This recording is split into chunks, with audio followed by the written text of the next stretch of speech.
పేరు పెట్టబడిన నాచులను హృదయానందము చేత కేకలు కేకలు కేకలు. హల్లెలూయా హల్లెలూయా హల్లెలూయా. yes hallelujah hallelujah. thank you Jesus. హల్లెలూయా హల్లెలూయా.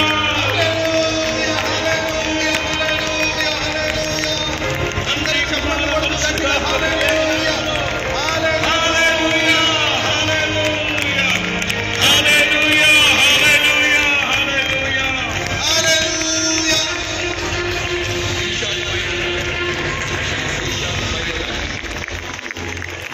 ఈశాన్యమైన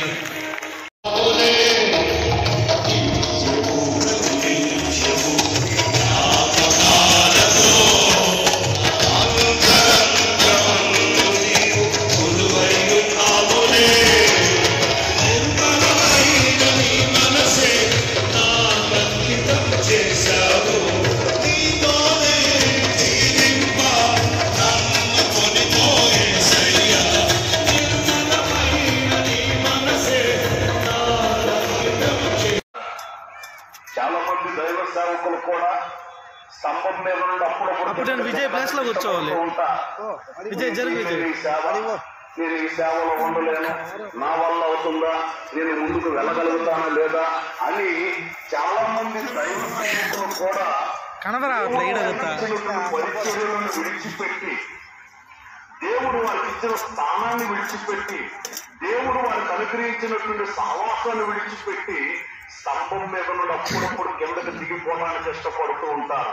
ప్రియ దైవ సేవకులారా, మీకు ఇవ్వబడినటువంటి సహవాసంలో, మీకు ఇవ్వబడినటువంటి సంఘంలో దేవుడు మీకు ఇచ్చినటువంటి బాధ్యతను జాగ్రత్తగా స్వీకరించి నీవు ఉండవలసిన స్థలంలో ఉన్నట్లయితే, దీప స్తంభము మీద ఉన్నట్లయితే నిశ్చయముగా నీ జీవితంలో ప్రకాశవంతమైన వెలుగుని నీవు చూడగలుగుతావు. దేవునికి స్తోత్రం.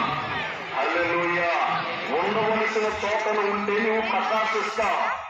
లేదునైనా అప్పుడప్పుడు దిగి వెళ్ళేసి వస్తానంటే ఎన్నో నష్టాలు ఎదుర్కొంటాం. అందుకని నష్టాలు నీ జీవితంలో కలగకుండా ఉండాలి అని అంటే వాక్యానికి కట్టుబడి లోబడి పరిశుద్ధాత్ముని యొక్క అడుగు జాడలలో నీవు నడిపించబడితే ఆయన నీ జీవితానికి అద్భుతమైనటువంటి మేలు కలుగుతాడు. దేవుని నామానికి మహిమ కలుగును గాక. ఆమేన్. హల్లెలూయా. రెండో విషయాన్ని చెప్తా.